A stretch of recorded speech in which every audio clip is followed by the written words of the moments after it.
Well, hello, everyone. Welcome to our webinar tonight. Want to be sure that you all are with us and that we've begun the actual webinar. So thank you for joining us, those of us that are here with you today. My name is Phil Cook. I'm so pleased to welcome you to tonight's webinar. Tonight, we're going to be talking about a very important topic and something that's very important for all of us that are making the college choice. A few housekeeping notes before we get started. You are muted. We keep everyone unmuted that are here tonight as participants. If you have a question that comes to mind during the webinar, there is a Q&A feature in your toolbar that will allow you to raise that question. We'll also ask those questions at the end of the session.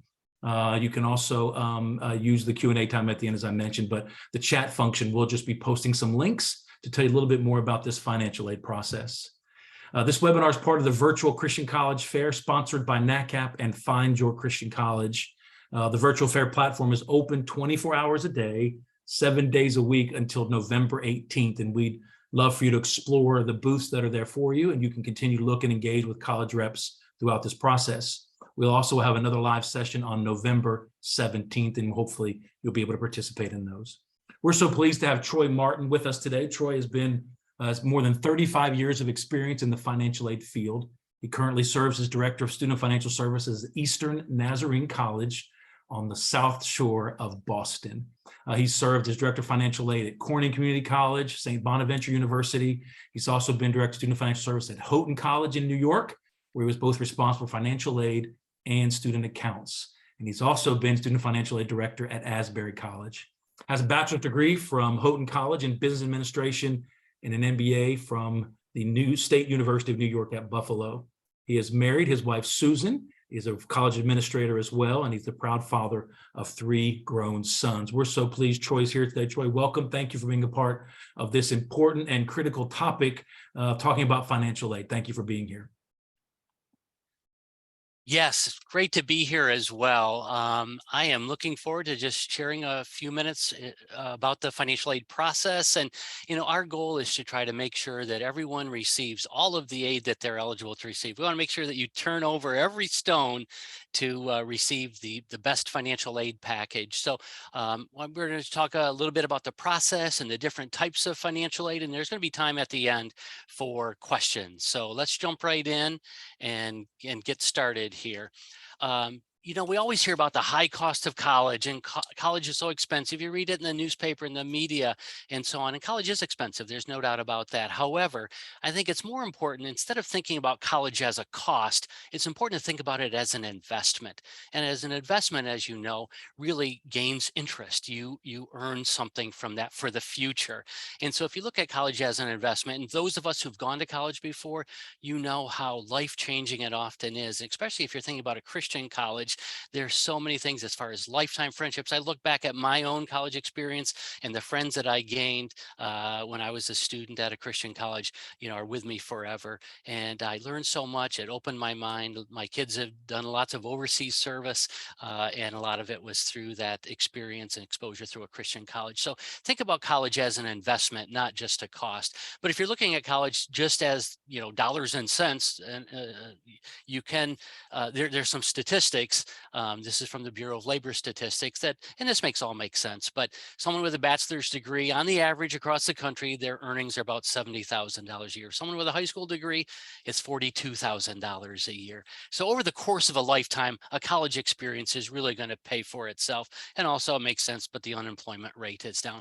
So what is financial aid? It really is just money to help pay for college. That's all it is. And so when you hear financial aid, it's often confusing and mysterious, but just think about this is some resources that are available to help you pay for college. Now, every financial aid office has some goals that we're looking for, and when we award financial aid, we want to make college affordable for you. That's the main goal. We want to provide access regardless of family income. We do not want college just to be a privilege of the wealthy. We want students from all economic backgrounds to be able to attend college. And by the way, if you go to any college across the country, go onto their quad or into their student union, you're going to see students from all economic backgrounds there. And the main reason is because of financial aid. It's to provide access. Another thing is we want to provide choice regardless of that cost. We want students to be able to attend the college that best meets their educational needs. You know, every college is different. They're big universities, small private schools, they're residential campuses, they're schools that have particular programs that they're known for, majors and so on. We want you to be able to choose the best college for you, regardless of that cost. Now, when we talk about the cost of college, it's very important that you consider the net cost, not just the sticker price. And what I mean by that is when you look up at the sticker price, that's the amount that you're going to see on their website for tuition, fees, room and board. You know, that's sort of the charges, the bill. But what's more important to you, instead of looking at that sticker price, is to look at the net cost after financial aid. You may be very surprised that college is much more within your reach after financial aid is considered. It always drives me nuts when a student or a parent will say to me, you know, I can't afford to go there. And they haven't received their financial aid package yet. So they're making a decision without knowing full information. So my advice is make sure you apply for all the different types of financial aid, and then you can look at what the net cost is, what you're gonna have to pay out of pocket after all of those financial aid is considered. I also think it's important that you consider paying for college as a partnership. It isn't just the responsibility of the federal government or the state government, but it's the family, it's the student, it's the federal government, the state government, outside sources, perhaps your church, all sorts of different types of aid. So we want to consider all of these different resources and put them together. Of course, the main application is called the FAFSA form, the free application for federal student aid. It says free right in the title, so you don't have to pay to submit it. It doesn't cost you anything to fill out the FAFSA form, so you definitely want to do that. And you'd go to studentaid.gov in order to submit the FAFSA form. Some colleges, very few, require a secondary form. It's called the CSS profile. A college will let you know if they require that form. It's not very often, but some colleges require that. And then there's some schools that may require their own institutional aid application to award their own institutional aid. Now, with the FAFSA form, it's a standard form that collects demographic information from the student and the parent, and it's really the main application for all federal aid, typically for state aid, and for institutional aid. And the colleges use the result from that in order to award financial aid. Now, if you're a senior in high school right now, you can submit, and you should be submitting the FAFSA right now. It opened up a month ago, October 1st, and so it's not too late. Now, if you're a junior, a sophomore, a freshman in high school, of course, this is going to be a year or two away for you. But if you're a senior right now, it's important to get that FAFSA in as soon as possible. So October 1st is the date. Now, you do, like most websites, you need to create a username and password. It's secure. Both the student and at least one parent will create their own username and password. That's your electronic signature. That's the username and password that the Department of Ed identifies you and follows through with that application process. And again, you'd go to studentaid.gov to apply for that username and password. This is what the main website looks like, studentaid.gov. I just wanted to sort of give you an idea what the splash page. So if you go to it, you can see it says right there, new to the financial aid process, start here. So you just click on that tab and away you go. Okay, with a FAFSA, there are some built-in edits. So, you know, there's some questions that'll skip. There's some help if you don't understand something. There's a little question mark that you can just click on that and it'll give you some help on that. It's very easy. It's pretty self-explanatory. Also, this is important to note, you know, back of many years ago, you'd have to pull out your tax return and, you know, line 17 on the tax return equals line 42 on the FAFSA. No more. The IRS will automatically load, with your permission, they'll load your tax information right into the FAFSA. So you don't have to worry about that. It's automatically loaded in. So this is a great help. It's called the data retrieval tool with the FAFSA form. Some tips for starting with the FAFSA: make sure that you create your username and password. read the questions carefully. Some are applicable to the student, others are for the parents. It's very easy to remember. At the top of every slide, it'll say student or parent. So you'll never get lost with that. Another hint is you do not have to wait until you're accepted for admission to submit the FAFSA form. You can go ahead and submit it, even though you haven't made your decision about which college you're going to, or you haven't applied for admissions. Go ahead and get the FAFSA submitted and list all the colleges that you're considering. You can list up to 10 different colleges on that first FAFSA application. And also the information is as of the date that you sit down to complete that form. We also know that as you're completing the FAFSA form, sometimes the FAFSA doesn't reflect what's really going on in your family. And so if you have any special circumstances, make sure you let the financial aid office know. So if there's been an unemployment or you've had some high medical expenses, make sure you reach out to the financial aid office. If they don't know, they can't do anything about it. And if they do know, perhaps you could qualify for additional aid based on those special circumstances. And you communicate directly with the financial aid office on that. Okay, so that's pretty much applying for financial aid. Let's talk about the 4 different types of financial aid. All financial aid will fit into one of these 4 categories. I know this is like a pie graph, but really 25% isn't all in scholarships and 25% isn't in grants. This is just a representation that there are 4 different types of aid. Scholarships and grants are what you're really interested in. It's free money. You don't have to pay it back. It's gift aid. And so we want to look at all of your free money first, the gift aid. And then if you still have a financial need, you could perhaps work on campus through the Federal College Work Study Program or borrow student loans. And those are considered self-help aid. So let's break these down a little bit more for each category. Scholarships. Scholarships are typically based on merit. You receive a scholarship because someone likes something about you. It could be your academics. It could be for other reasons, athletic ability, musical talent, leadership qualities. And usually the school will take a look at your admission application and could award a merit scholarship based on that. Also endowed scholarships. Most schools, they have donors that give money to the school, and the donors, had a great experience at that school, are in a situation, ability to help a future generation of college students. So I would encourage you to ask. So here's one of those hints. Make sure you ask the financial aid office that you're considering, do you have any endowed scholarships that I can apply for? Sometimes those donors will say, hey, I'd like this money to go to a student who's interested in pre-med, or I'd like this to go to a student who's from Massachusetts, or whatever. The student who's a first generation college student, or a student that has a large financial need.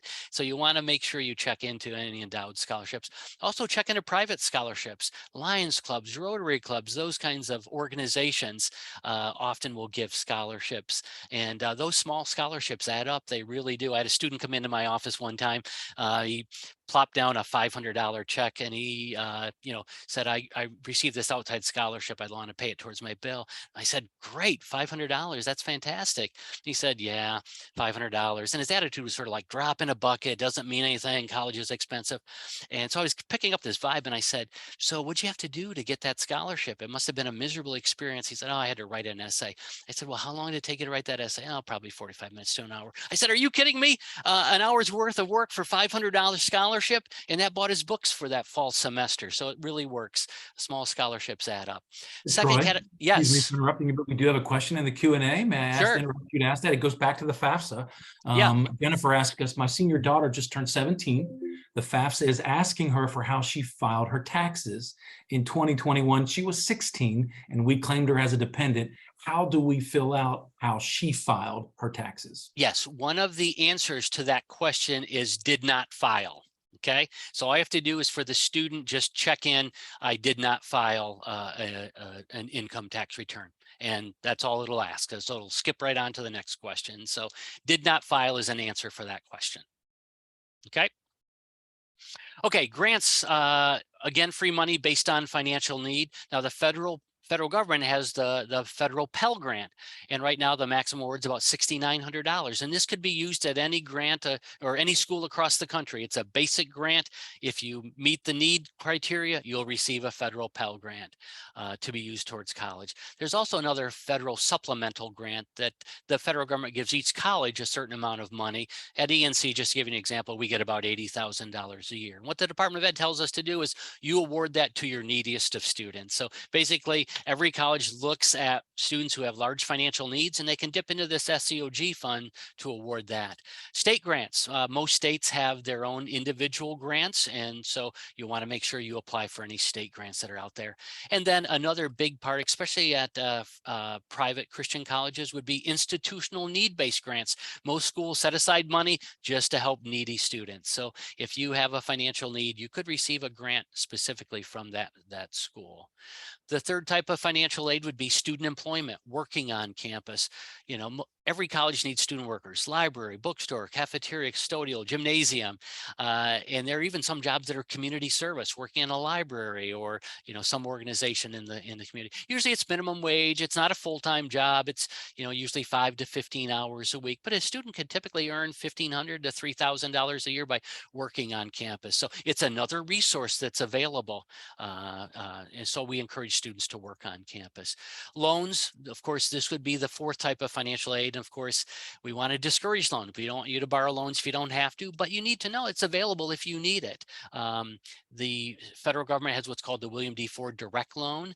All incoming freshman students can borrow up to $5,500, and there's a subsidized and unsubsidized loan. Subsidized is for students who have a financial need, so up to $5,500. And then also parents can borrow a loan under the Federal Plus Loan. There's really no limit to the Federal Plus Loan except the cost of attendance minus other financial aid. So a parent could borrow a loan that makes up the difference, that's not covered by financial aid. And then the loans of last resort would be alternative or private loans. You probably have heard of Sallie Mae or Discover or Wells Fargo. They all have private educational loans. They're not through the federal government, it's through a bank. And so they're available, but they're the last resort because you want to borrow all federal loans first because they have the most generous terms for you. Okay, estimating financial aid. And by the way, if there's any 16, 17, 18-year-olds, that's a calculator. That's a calculator on the screen. The net price calculator, every college is required to have just what's called a net price calculator. You can go onto their website and enter some basic information, you know, academic information, financial information, and you'll get a general idea of what types of aid are eligible at that particular school. There's also a federal student aid estimator that gives you an idea of whether you're going to be eligible for a federal Pell Grant or federal student loans and so on. So these are just tools that are available to help you get an idea of what aid is available. I think that Bev and NACAP will post these websites that are in here, but these are just general websites to point you in the right directions as far as getting additional financial aid information. That top one, by the way, finaid.org, is a fantastic website. It's got free information. The guy who started it many years ago was the financial aid director at Carnegie Mellon in Pittsburgh, and he's just brilliant, and it's a great website, finaid.org. Make sure you avoid financial aid scams. You never want to pay to receive financial aid. Financial aid is intended to help you. Why would you pay for anything? So a lot of times you're doing a Google search and something comes up with, oh, you know, this only costs $49, and, you know, we guarantee that you're going to get at least $1,000 in financial aid. It's a scam. I always say, if you have to pay to receive financial aid, someone's making money. It's not you. Okay, so make sure you avoid scams. Here's the financial aid calendar. Of course, there's an admissions calendar where you're applying for admissions and so on and visiting campus. But late summer, early fall, that's when you typically apply to college. October and November, that's when you apply for financial aid to submit the FAFSA form of your senior year. December or March, that's typically when the colleges get back to you with a financial aid award letter that lists all the different types of financial aid that you're eligible to receive. And then May 1st is typically the college decision day. That's when colleges want to know, are you coming or not? And of course, if you're not ready to make a decision, you don't have to, but that's typically it. And then summer, you'd apply for any loans. And then September, that's when classes begin and the aid is actually applied onto the account. Okay, my last screen here, because I know our time's running tight. Just some helpful hints. Make sure you apply for financial aid, okay? Sometimes I hear from families saying, you know, I'm not going to apply because we know we're not eligible. I always say apply. at least, you'll know for sure. A few years ago, I had a student come into my office. She was just finishing up her sophomore year, and she said, "Mr. Martin, my family's been struggling. We've emptied our savings account. It looks like I have to transfer out to a state school. I don't want to do that. I'm having a great experience here. Is there anything that you can do?" I went and grabbed her file, opened it up. It was completely empty. And I said, "You never applied for aid?" "Oh, my parents make too much money." I said, "Well, if you'd like us to consider you for aid, you need to submit this FAFSA form." Well, come to find out, she was eligible for $4,500 in grant money, free money, which was great. She was able to continue and graduate with her junior and senior year. But what it really meant is family kissed away $9,000 for her freshman and sophomore year, just assuming that they weren't eligible. I always say, what's the worst thing that we can tell you is you're not eligible. It's confirming what you were saying, but you could receive good news and may receive good news. So I'd encourage everyone to apply. Pay attention to deadlines. You don't want to miss out on anything. That's especially true with state aid programs. They often will have a deadline. The role of the student, by the way, the student is the one that's ultimately going to benefit from this college education. So it's important that a student work on campus, save money, do what they can to make college affordable for them. And those lessons that are learned will last a lifetime. I know, because my parents were the meanest parents in the world when they made me sit around the kitchen table when I was 17-year-olds and fill out the financial aid form and help them do that. And I had to work during the summer and put money towards my bill. But now my mom and dad aren't around to pay my mortgage and make my car loan and all that kind of stuff. And those lessons that I learned at that age paid off for a lifetime. Make sure you talk about credit and smart borrowing. If loans are part of the package, families need to have that conversation. The student needs to know what their responsibilities are for borrowing. Importance of grades. It really makes a difference when it comes to academic scholarships. And like I said, most colleges offer academic scholarships. It's hard to convince a ninth grader that their grades make a difference, but they really do when it comes to the financial aid process. Make sure you compare apples to apples when you're considering 2 or 3 or 4 different colleges. Ask questions about, okay, how much of this is a 4-year award that I can plan on every year? Are there renewable criteria? Do I have to maintain a certain grade point average? How much of this financial aid package is in grants and scholarships, free money that doesn't have to be paid back? How much is expected in loans or work study? So make sure you look at the costs. What are all the costs? Tuition, fees, room and board. So compare. And lastly, ask questions. Do not hesitate to ask questions. You can always reach a financial aid office, and I'm happy to give you my email, my telephone number right here at the office. Even if you're not coming to ENC, please know I'd be happy to help answer any questions that you have. So I know we ripped through a lot of information quickly, but we've got some time. And so if you have some specific questions, I'm happy to answer those. Well, thank you so much, Troy. I don't know if any of you, we have different people on the webinar here with us. We have a counselor who's with us. We have parents, of course, and this information is sometimes difficult to present, but Troy's done a marvelous job of giving this to us. So thank you, sir. And we actually do have a question that's come through in the Q&A. If you want to list the question in the Q&A, some are doing in the chat, which is also fine. Troy, one question says, my parents don't have a lot of money. Should I just consider a lower priced college? Absolutely not. The reason why I say that is because you may be surprised that sometimes there's more expensive colleges as far as sticker price that are actually the net price is less expensive after financial aid is concerned. So you've got to look at how much they're awarding in grants and scholarships and so on. So for example, if you're looking at a college that costs $10,000, let's say a community college, and you're not getting any financial aid, and then you're looking at another college that costs $20,000, but you're getting $15,000 in financial aid, the net cost is actually cheaper at that more expensive school. So my advice is to always pursue the college that you're most interested, the one that you think can achieve your educational goals and dreams, that has the program, it has the atmosphere, has everything that you're looking for, and then pursue every type of financial aid. Make sure you have conversation with those financial aid officers and turn over every stone that you can. Apply for all outside scholarships.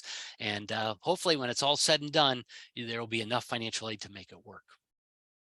And Troy, one other question is kind of a follow-up to what you're talking about other resources, but someone says what are other options for paying an outstanding balance after financial aid? So you mentioned some of that, but maybe just reiterate, what are the other options outside the aid process that might help students pay their bills? Yes. So once you receive your financial aid award letter and you're looking at the build cost minus financial aid, there sometimes often is a remaining balance. Okay. So then the question becomes, how do you come up with enough money for that? Well, I always told my kids when they were going to college, okay, we're going to try to chunk this out as much as we can. So how much can you work and earn during the summer? And start that. How much could parents do? We have most colleges have a monthly payment plan, and think about that monthly payment plan. Some colleges have like a church matching program, for example, where if the church gives a scholarship, the college matches it. So that might be a possibility through your youth group or whatever, through your church. And so you're starting to look at all of these different things that are not part of the financial aid package, but could help bring that cost down. So I always say, try to break it up as much as possible into smaller chunks. What can the student do? What can the parents do? What private or outside scholarships are available? And then, as I mentioned, there are loans of last resort, the plus loan or the alternative loans that are available. Excellent. Well, what you've just heard, participants, is 38 years of expertise in the financial aids world. There isn't anyone more knowledgeable that we know of in our organization, and we're so grateful, Troy, that you've taken time to be with us. We're so grateful you've put your contact information there because, as you said, we're eager to serve students and help them find success in what they're doing. And we want to remind each of you now that are here as participants, we hope that you'll go over to the virtual fair and explore the booths of the college, Christian colleges, universities. The reps are waiting there to talk to you. Again, this is brought to you by Find Your Christian College, and we're all about helping you find Christian college. We hope that you'll find that an option for you that'll be the best fit for you. So, Troy, thanks again for being with us, and to the participants, thanks so much for being a part of this webinar here tonight. If I might quickly interject, we do have a couple questions that have just come in while Phil was closing up. Maria is asking, how do we find and apply for private grants? Any website that has all possible grants available? Unfortunately, there's not a website that has all of these available. You can do some Google searches, and some of those websites that I listed on that screen that you made available, correct? Yeah. Yes, in the Okay. chat. Yeah. So some of those do have a scholarship search, like the College Board. There's a scholarship search there. However, your best advice for applying for private or local scholarships, most scholarships are awarded from a local organization. I mean, you can apply for a scholarship that's, from 3 straight states away, but it's most likely that they will select students from their local area. So one advice I would encourage you to go into your guidance office immediately. Even if you're homeschooled, you can go into your local public school, you're paying taxes, talk to the guidance office and just see if there are any local scholarships that they're aware of. They often know best of what's available. And sometimes there are scholarships that are awarded at high school graduation and so on. So you want to check with your local guidance office. They'd be a good resource. A second thing is most municipalities have a community foundation. Some counties, some cities have a community foundation. And so I would Google what your community foundation. So if you're living in Boston, Google Boston Community Foundation. I have a buddy who is a director of a community foundation over in Western New York. And every year he contacts me and said, Troy, I have extra money I can't give away in scholarships because I don't have enough students applying for that. And you never want to leave money on the table. So check with local community foundations for that. And again, like I said, you can do Google, just make sure that you don't pay to apply for scholarships. And Bev, thank you for raising those. You're right. We've had a few come in the Q&A. We have another one in the chat too. So stay with us. The questions are going on and we're happy about that. The question from the chat comes from Stephanie. Stephanie, thanks for asking. Troy, does merit-based aid change from semester to semester depending on students' GPA while they're enrolled in college? Okay, so typically the awards are given for the entire year. And so if you're awarded an academic scholarship, say for $10,000. Typically at the end of the year, the school may have a criteria that says, okay, you have to have a 3.0 GPA in order to have that renewed for the sophomore year. It's not typically semester by semester, it's typically year by year. However, there are a lot of schools that don't have any particular criteria for those merit-based scholarships. And so that is a good question to ask and research as you're looking at schools and you're comparing financial aid packages to find out what is required for the renewal to receive that scholarship in sophomore, junior, senior year. Excellent. There's a housekeeping question that's coming in. I think it'd be good to answer for everyone, Bev, if you don't mind, or not specifically financial aid, but Bev, the question is about the recordings, and we want you all to know the recordings will be available to you. Bev, how can our guests access those recordings, and how long will they be available? Right. As we've been advertising, the virtual fair runs through November 18th, but I'm going to give you a little inside info. It's going to be up the whole month of November. But you would just go back to the virtual fair platform like you did tonight to get here. And instead of saying click the link for the session or whatever it said, it'll say click recording or click here to listen to the recording. Hopefully tomorrow we'll have the recording up. For this session, there was another one earlier tonight. There were 2 last week, and there are 2 more next week. And then once the virtual fair is done, our plan is to move these over to our website under the resource page, which is our website is findyourchristiancollege.com.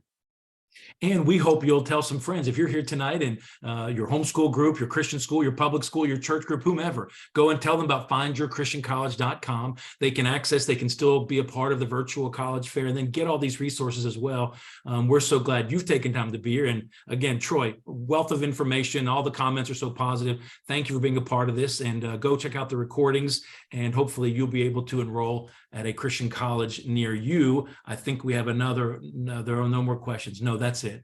Okay, hearing no others, we won't belabor the point. Thanks again for being here. We wish you all well, and hopefully you'll be enrolled at a Christian college very soon.